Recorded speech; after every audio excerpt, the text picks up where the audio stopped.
State news 71 में आप सभी का स्वागत है। अन्नदाता कहलाने वाला किसान इन दिनों दोहरी मार झेलने पर विवश हो रहा है। जहां एक तरफ प्राकृतिक की वो मार झेल रहा है, वहीं दूसरी तरफ प्रदेश सरकार की मार भी झेलने पर वो विवश हो रहा है।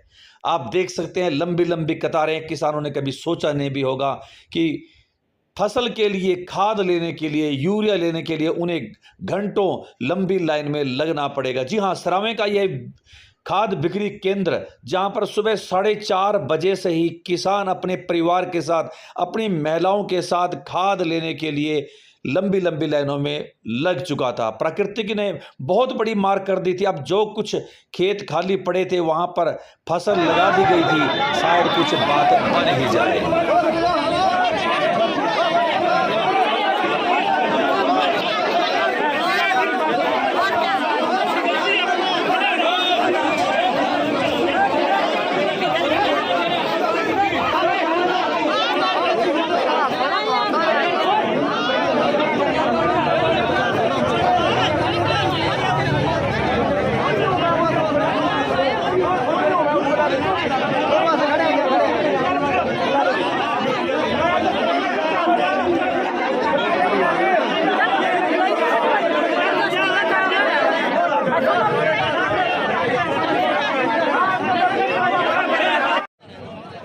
दृश्य आपने देखा, खाद को लेकर ही किसान आपस में भिड़ पड़े।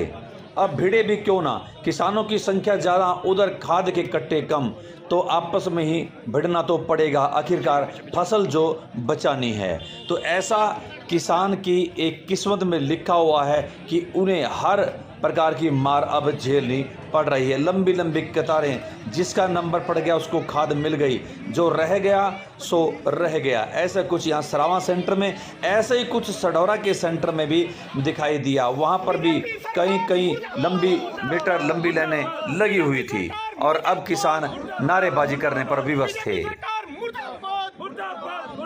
किसानों को खाद दिया जाए, किसानों को खाद दिया जाए। सुबह से दोपहर तक किसान उलझता ही रहा अपनी फसल को बचाने के लिए। वो उलझा प्रकृति के साथ, पानी उसकी लगी फसल को बह ले गया। वो उलझा बेसहारा पशुओं के साथ, बेसहारा पशु आए और उसकी फसल को उजाड़ कर चले गए। वो उलझा उन चोरों के साथ जो उनके ट्यूबवेल में चोरी करने के लिए पहुंचे और कई किसानों के ट्यूबवेल की तारों को, केबल की तारों को हजारों रुपए का नुकसान करके वो चोर चले गए। वो उनके साथ उलझा रह गया। आज वो उलझ रहा है खाद लेने के लिए। कुछ थोड़ी बहुती जो फसल रह गई है उससे घर का अनाज तो चल सके, कुछ गुजर बसर तो हो सके, उसको पैदावार को बढ़ाने के लिए आज वो यूरिया के लिए उलझ रहा है, खाद के लिए उलझ रहा है। पूरा दिन लगाकर उलझ रहा है, घर के काम काज छोड़कर वो उलझ रहा है। देखिए, ये सरकार की नाकाबिलियत है। आज यहाँ किसानों की पहले ही फसल बर्बाद हो चुकी है। आधी जमीन लगभग खाली पड़ी है और जिस जमीन के अंदर फसल खड़ी है उसके लिए भी किसानों को खाद लेने के लिए कतारों में लगना पड़ रहा है।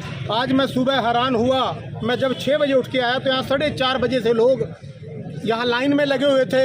लगभग 70 आदमी थे उस वक्त और 30-35 जो लेडीज है जिन्होंने सुबह उठ के घर का काम करना होता है, वो उसको ये भी नहीं पता यूरिया किस चीज़ में डाला जाता है और आज वो भी यूरिया खाद लेने के लिए इस नकम्मी बहरी सरकार ने उनको भी कतारों में खड़ा कर दिया है। देखिए, इसमें कमी तो सरासर सरकार की है और ये जिम्मेवारी भी सरकार की बनती है। आपके सामने है, कोई बात छुपी हुई नहीं है। लगभग यहाँ से आपके सामने लेडीज और जो जेंट्स है वो कम से कम 250 आदमी यहाँ लाइन में खड़े हैं और यहाँ पर जो खाद आया वो टोटल 540 बैग है। तो इसमें कैसे इन लोगों को खाद मिलेगा? पिछली बार कुछ समय पहले यहाँ पर खाद आया था, उसमें 30-40 आदमी रह गए थे। हमने उनके नाम पहले लिखवाए भी, जैसे खाद आएगा उनको पहले दिया जाए, पर ये कब लग चलेगा? आज अभी सढौरे की स्थिति सामने आई, वहाँ 500 कट्टे बैग के और 1000 आदमी है, तो कहाँ से पूरा बटेगा? ये सारी सरकार की नाकामियाँ हैं और अब ये नज़र भी आ गया। पता नहीं तो सरकार को पहले ही नज़र आ गया भी अब जाने का वक्त आ गया। और मैं तो ये भी कहता हूँ, अगर किसानों को नहीं खाद मिलता तो रोड सामने है।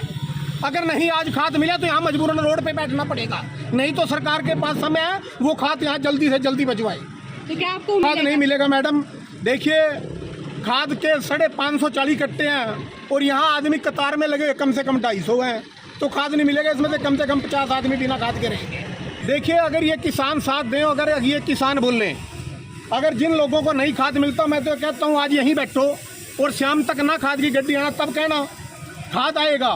पर ये लोग अपनी आवाज़ नहीं उठाते, आवाज़ को बुलंद नहीं करते। तो अगर ये उठाएंगे आवाज़ तो बिल्कुल खाद आएगा। हम इनके साथ देंगे, साथ रहेंगे, साथ देंगे भी इनका। महिलाएं भी खाद लेने आ रही 35 महिलाएं जो तड़के में घर में उठ के खाना बनाते हैं, वो आज सुबह से आज खाना भी नहीं बना। आज बच्चे भी भूखे हैं, 4:30 बजे से लाइन में लगी हुई हैं। मैं धन्यवाद करना चाहूँगा आपके चैनल का, आप भाइयों का, जो आप अपना कीमती समय निकाल कर हमारे यहाँ किसानों के बीच में पहुँचे। इनकी आवाज़ उठाने के लिए आपका तहे दिल से धन्यवाद, मेरे गांव की तरफ से धन्यवाद। मेरे जितने यहाँ बुजुर्ग खड़े हैं, माताएं बहनें खड़ी हैं, मैं सबकी तरफ से आपका धन्यवाद करता हूं और आपसे उम्मीद करता हूं कि आगे जब भी कोई बात आए आप इसी तरह हमारी आवाज़ को बुलंद करते रहिए। धन्यवाद, जय हिंद। तो आपने देखी दुर्दशा किसानों की, किस प्रकार से वे उलझ कर आज रह गए, सारा दिन ही उलझते रहे मात्र कुछ यूरिया के लिए, खाद के लिए, अपनी फसलों को बचाने के लिए। सरकार को इस ओर तत्काल ध्यान देना चाहिए। किसानों की फसलें तो वैसे ही उजड़ चुकी हैं, अब थोड़ी बहुत ही रही फसलों को बचाने के लिए उनको खाद यूरिया की जरूरत है। वो उनकी जरूरतें उनको पूरी कर देनी चाहिए ताकि किसानों में इस प्रकार से अफरा तफरी का माहौल ना बने। ये अन्नदाता कहलाने वाला किसान आज दुखी है, निराश है, हताश है। उनकी हताशा निराशा को दूर करना चाहिए और उन्हें उचित मात्रा में यूरिया खाद उपलब्ध करवानी चाहिए। तो ये थी स्टेट न्यूज़ 71 की प्रस्तुति गांव सरावां से। धन्यवाद।